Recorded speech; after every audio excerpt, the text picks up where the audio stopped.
வணக்கம். இன்றைய கட்டுரையில் இன்று நாம் காண இருக்கும் தலைப்பு ஹூப்ரிஸ் சிண்ட்ரோம்.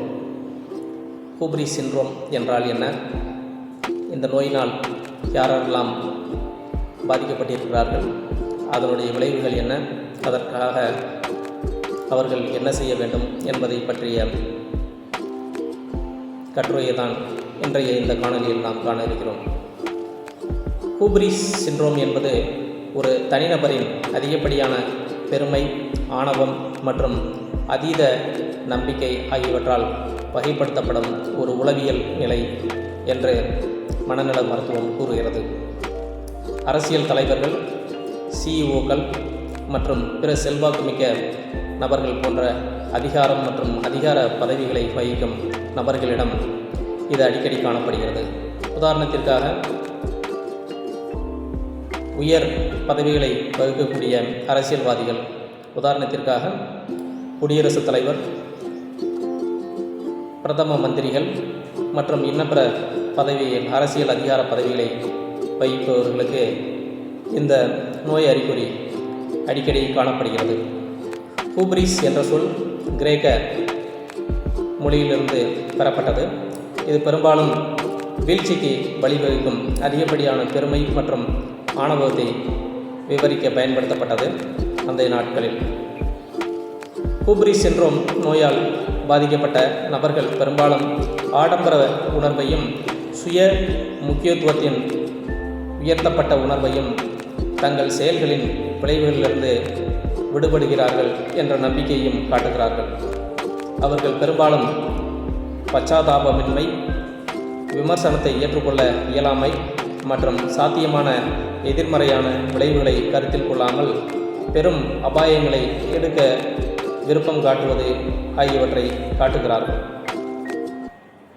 ஹூப்ரிஸ் நோய்க்குறி தனிநபர்களை பொறுப்பற்ற முடிவுகளை எடுக்கவும், அவர்களை சுற்றியுள்ளவர்களை அந்நியப்படுத்தவும், இறுதியில் அவர்களின் வீழ்ச்சிக்கு வழிவகுக்கும். சமீபத்திய வரலாற்றில் ஹூப்ரிஸ் நோய்க்குறியின் மிகவும் குறிப்பிடத்தக்க எடுத்துக்காட்டுகளில் ஒன்று அமெரிக்காவின் 37வது ஜனாதிபதியான ரிச்சர்ட் நிக்சனின் வழக்கு.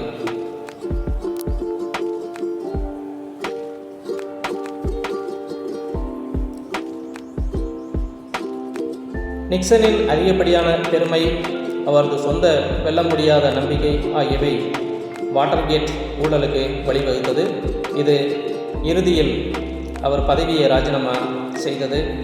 நிக்சனின் பெருமிதம் அவரது ஜனாதிபதி பதவியின் வீழ்ச்சிக்கு வழிவகுத்தது மற்றும் அவரது பாரம்பரியத்தை இது களங்கப்படுத்தியது. ஹூப்ரிஸ் சிண்ட்ரோம் நோயால் பாதிக்கப்பட்ட நபர்களுக்கு மட்டுமல்ல, அவர்கள் வழிநடத்தும் நிறுவனங்கள் மற்றும் நாடுகளுக்கும் இந்த ஹூப்ரிஸ் சிண்ட்ரோம் ஒரு கடுமையான விளைவுகளை ஏற்படுத்தும்.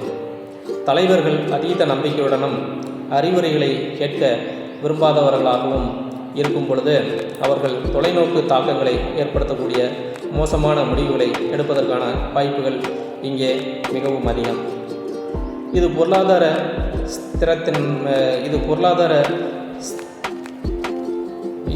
பொருளாதாரத்தில் ஸ்திரமின்மை மற்றும் சமூக அமைதியின்மை மற்றும் புவிசார் அரசியல் பதட்டங்களுக்கு வழிவகுக்கும். பேரழிவு விளைவுகளை தடுக்க ஹூப்ரிஸ் நோய்க்குறியை அங்கீகரிப்பது மற்றும் நிவர்த்தி செய்வது அவசியம்.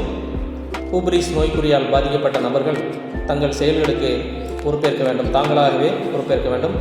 நேர்மையான கருத்துக்களை வழங்க மற்றும் அவர்களின் அனுமானங்களை சவால் செய்ய தயாராக இருக்கும் ஆலோசகர்கள் மற்றும் சக ஊழியர்களால் சூழப்பட்டிருக்க வேண்டும்.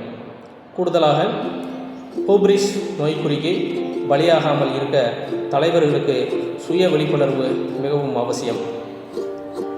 முடிவில், ஹூப்ரிஸ் சிண்ட்ரோம் என்பது ஒரு ஆபத்தான உளவியல் நிலையாகும். இது தனிநபர்கள் மற்றும் அவர்கள் வழிநடத்தும் நிறுவனங்கள் அல்லது நாடுகளுக்கு கடுமையான விளைவுகளை ஏற்படுத்தும். பெருமிதத்தின் அறிகுறிகளை அங்கீகரிப்பதன் மூலம் அதை நிவர்த்தி செய்வதற்கான செயலூக்கமான நடவடிக்கைகளை எடுப்பதன் மூலமும் அதிகப்படியான பெருமை மற்றும் அதீத நம்பிக்கையின் எதிர்மறையான தாக்கத்தை தடுக்க உதவலாம். ஹூப்ரிஸ் நோய்க்குறியின் ஆபத்துகளை தவிர்ப்பதற்காக தலைவர்கள் சுய விழிப்புணர்வு, பணிவு மற்றும் மற்றவர்களின் முன்னோக்குகளை கேட்கும் விருப்பத்தை வளர்த்து கொள்வது அவசியம். இன்றைய காலகட்டத்தில் தலைவர்களுக்கு சுய விழிப்புணர்வு, பணிவு மற்றும் மற்றவர்களுடைய ஆலோசனையை கேட்பது மிகவும் அவசியம்.